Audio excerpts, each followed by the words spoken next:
Wiki iliyopita, sio wiki hii maandamano ilikuwa ya Gen Z.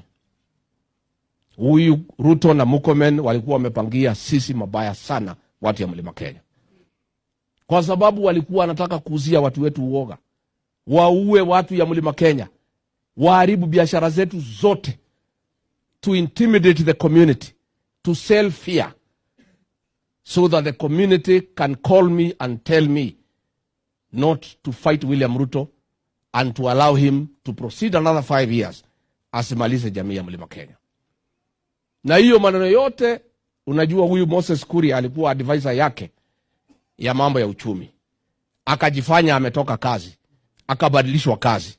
Moses Kuria is the advisor of William Ruto on how to persecute the people of the mountain and force them into submission. Hiyo maneno yote ilipangwa na Moses Kuria, Mwangi Kiojore na Kimani Ichung'wa, William Ruto, Kithure Kindiki and Kipchumba Murkomen. Na kulikuwa na shida, watu wangu. Mimi nataka nishukuru Mwenyezi Mungu, aliniongoza vizuri nitoe mwelekeo kwa jamii.